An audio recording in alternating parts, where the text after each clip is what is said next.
Myths and legends of old have made a return in a big way, mainly through hit series and movies in the form of superheroes, and Netflix's Ragnarok is no exception at all.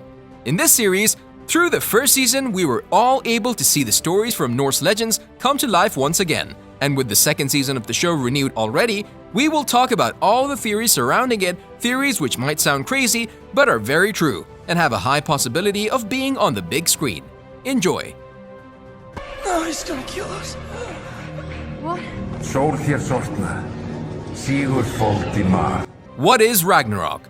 Before we move on with the video, let's take a look at the series itself and what it is all about. For all of you who have not heard about it or haven't watched it yet, Ragnarok is a drama series set in Norway, a series that tells the story of a town in the grip of the climate change, which is getting worsened by the town's pollution, especially from the factories in it. When the newcomers, the teenage brothers Magne and LAURITS, come to town, they find themselves in a particular situation. With Magne discovering that he is the embodiment of Thor, a Norse god of lightning, and especially his calling to fight the giants, and the evil they bring to all of the town's inhabitants. Tell me where we're going. This is getting on. Just trust me. There's so much to love. The youth. There shall be absolutely no doubt how much I... Ragnarok Season 1 Story. The whole story starts as Magne and his brother LAURITS return to the fictional town of Edda together with their mother, in the town where they were born in the first place. They attend the local high school just like everybody, a school where Magne finds a friend in Isolde, a young girl who's headstrong and focused on the intent of fighting the pollution surrounding the town. The real tragedy strikes when she dies in a mysterious accident, a death which Magne later discovers has something to do with the Jutul family, the ones who own all of the town's factories and rank as the fifth richest family in the whole of Norway. They also have a secret: they are all frost giants and giantesses known as Jötnar, just like in the Norse mythology. They live disguised as humans and are profiting with every minute spent on Earth and living off the slow destruction of planet Earth itself. Driven by the death of his new friend, Magne dives deeper into the Jutul conspiracy, as the chain events surrounding him awake his mythical powers, learning to conjure lightning in the process, throw a hammer almost a mile away, run like the wind, and last but not the least, bend metal with his bare hands. His task in the first season is to overcome the Jutuls before they destroy him, the town, and the whole world after they find out that he's onto something. Jeg kan knuse deg. Kom igjen. Kom igjen.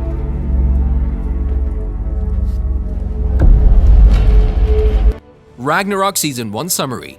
The show is not your typical teen drama, and even though it's a little on the darker side of things, like for example Cloak and Dagger or The Chilling Adventures of Sabrina, the show still lets us get to know Magne better.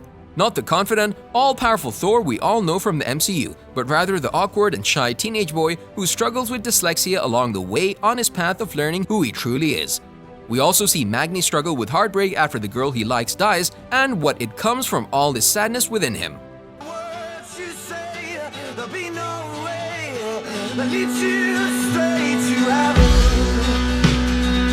We're also given a tease of sorts by the tricks and snarky humor from his brother LAURITS, who should represent the embodiment of Thor's brother LOKI, but more on that a little bit later. Even though the series has some ups and downs regarding the storyline, it still hits some marks, especially when the climate change is taken into consideration, and the showing in relevance when the life in the town of Edda is compared to our life today in the midst of all this chaos. The show wants to send a message to all of the viewers who will be directly affected by the results of future climate changes. With this in mind and all the elements the series has to offer, it definitely falls into the category of a must-watch series if you haven't already. With all this behind us, let's focus on what we've all been waiting for, some of the theories out there that are very much crazy but still very true, because we might all see them next season on the Netflix platform and the Season 2 of the show.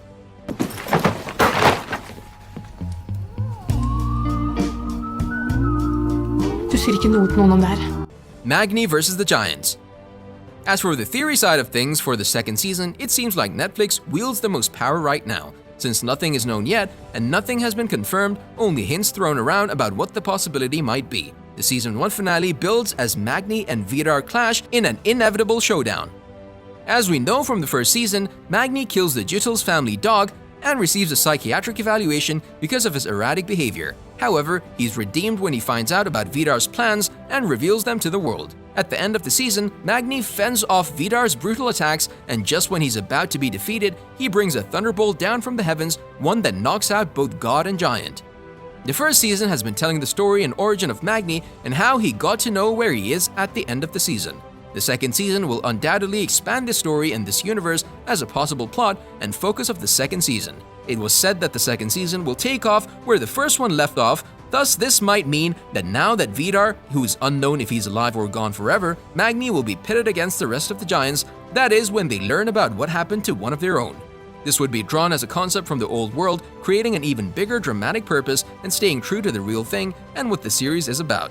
We'll probably also see Magne getting to know himself more and his powers that he now has solely because of the final dialogue from the character Wenchi, which implies that Magne is just starting to learn how he can change the world. Dysleksi? Ja, vet du hva? Jeg tror at vi skal begynne med å finne plasser til dere, gutter, hvis en av dere kan ta den ved siden av. LORITS is the embodiment of Loki.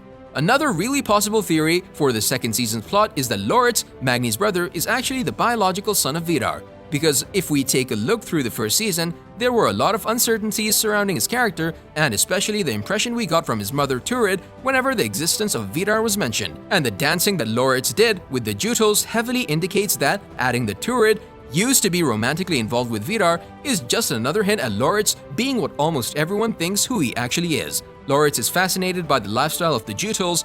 He is seen to be the embodiment of Loki also because of his snarky comments, his sleazy character, and of course the tricks he pulled over the course of the first season of the show. And if the series adapts itself to the books of the old world and take more and more details from it and the Norse mythology, we might also see the particular rivalry between the two brothers just like in the old days, and just like the rivalry we've seen from the Thor and Loki from the MCU. Jævlig fett dobbeltdate der, er det ikke? Vi ikke på date. Vi heller ikke på date, LAURITS. Hvem det som sier at det var deg jeg tenkte på? Nå du ute å kjøre, ass. If this is the case, it would definitely be an interesting thing to see how these two characters play the whole thing off as the show goes on in the anticipated second season of the show. Especially after Netflix described the second season to be getting tougher than the first one, evil getting more focused, and every next choice getting more and more desperate. On a related note, tell us down in the comments below, what do you think happened with Vidar? Is he alive or very much dead? And if he actually is alive, what is the future for him? And also don't forget to like, subscribe, and hit the bell icon if you'd like to see more videos like this in the future. Thank you for watching, and we'll see you next time.